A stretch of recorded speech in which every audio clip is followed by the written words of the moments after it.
Life after 70. Finding freedom and joy. You've spent 70 years living for others.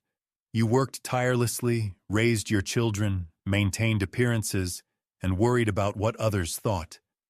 But now, looking back, what really matters? After 7 decades, many discover that life is simpler than we made it. It's time to live differently. Today, I want to share 5 liberating truths for anyone over 70. These aren't just tips. They're keys to reclaiming your remaining years. Please subscribe, like, and share this with someone who needs to hear it. 1. Stop expecting your children to take care of you.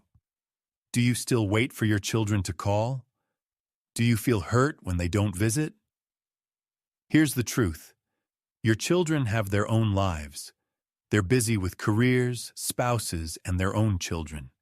This isn't cruelty, it's reality. Mary's story, Chicago, age 74. Mary raised 3 children, paid for their education, and helped with their weddings. She expected them to care for her in return. When they didn't call or visit, she felt betrayed and angry. She developed depression. At 72, Mary changed her perspective. She stopped waiting. She joined a senior center, made new friends, started volunteering, and picked up painting. She became too busy to feel abandoned. Now, when her children do call, she's genuinely happy, but she doesn't need them to be happy. That's freedom. What you can do: build your own life independent of your children. Make friends your own age who understand you. Stop giving if it comes with expectations. Remember, children who visit are a bonus, not a necessity. Find fulfillment in hobbies, community, and self-care. When you stop needing your children's approval and presence, you stop feeling disappointed. Your happiness becomes your own responsibility.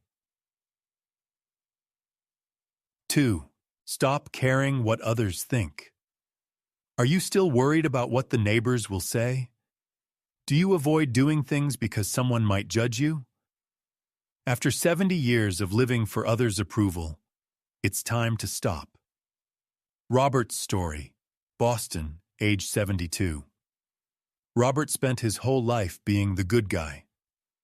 After retirement, he still dressed conservatively, avoided spending money, and never did anything that might seem inappropriate for his age. At 70, something clicked. He enrolled in a dance class. Neighbors gossiped, but he didn't care. Dancing made him happy. He bought colorful clothes. He traveled with friends to places he'd always dreamed of seeing. When his children complained about his spending, he said, "It's my life. I'm going to enjoy it." Today, Robert is genuinely happy.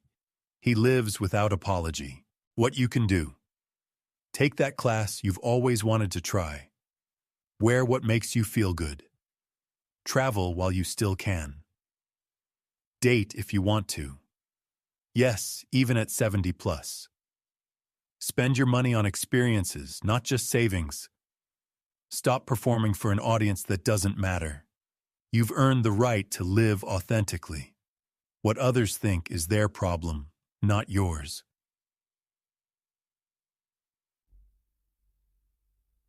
3. Stop hoarding your money. Do you have savings you're afraid to touch? Are you still living frugally just in case? The truth: you can't take it with you. Thomas's story, Phoenix, age 76. Thomas saved every penny for decades. He rarely ate out, never traveled, and lived in discomfort to save money. He had $200,000 in the bank, but was miserable. At 74, he was diagnosed with terminal cancer. Only then did he realize, what good is money you never enjoy? He died 6 months later, never having seen the world or tasted the meals he'd denied himself. His children inherited the money and spent it easily on things he'd never allowed himself. What you can do: travel now, while you're healthy enough to enjoy it. Eat at nice restaurants. Create memories. Move to a more comfortable home if needed. Invest in hobbies and activities that bring joy. Buy quality items that make daily life easier. Get proper health care without hesitation. Your children will be fine without an inheritance. They'd rather see you happy than receive money after you're gone.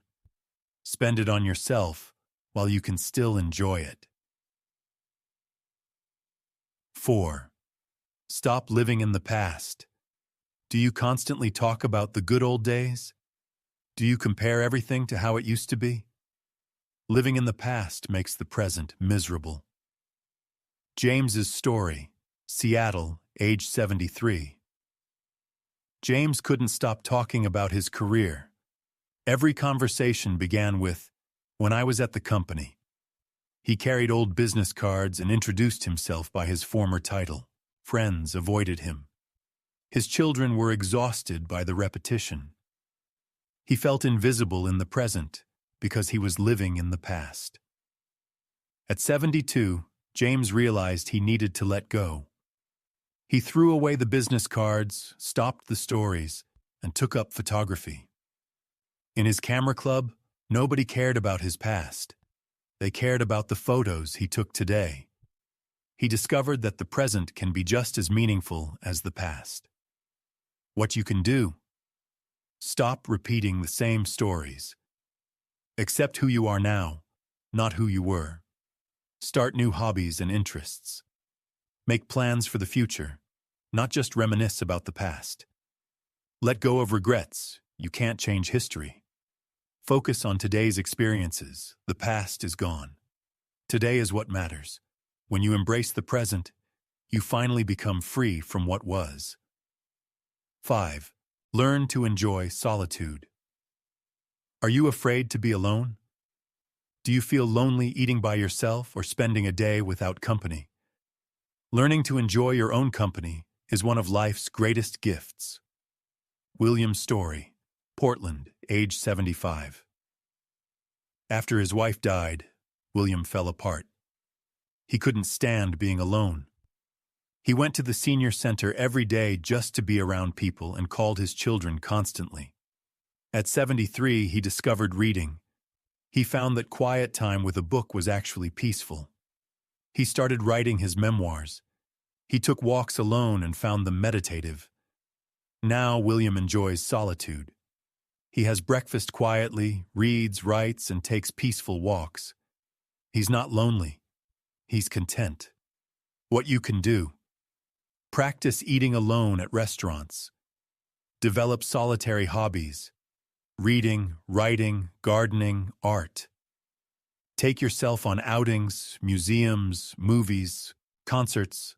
Learn meditation or quiet reflection. Distinguish between loneliness, painful, and solitude, peaceful. Build a life where you don't need others to feel complete. Solitude is different from loneliness. Loneliness is suffering. Solitude is choice. When you can be happy alone, you're truly free. Closing thoughts. At 70 plus, you've earned the right to live for yourself. You've spent decades caring for others, meeting expectations, and putting yourself last. Now it's your turn. The 5 keys to freedom after 70. 1. Free yourself from dependence on your children. 2. Stop worrying about others' opinions. 3. Spend your money on experiences and joy. 4. Release the past and embrace today. 5. Learn to be happy alone. These aren't signs of selfishness. They're signs of wisdom. You've learned what truly matters. Your remaining years can be the best ones if you choose freedom over obligation, joy over duty, and authenticity over approval. The most important question: when you look back on your 70s and 80s, what do you want to remember? Days spent waiting and worrying, or days spent living fully? The choice is yours. Start today. Please share your thoughts and experiences in the comments. Your story might inspire someone else to find their own freedom. Don't forget to subscribe and share this message with someone who needs to hear it. Remember, it's never too late to start living for yourself.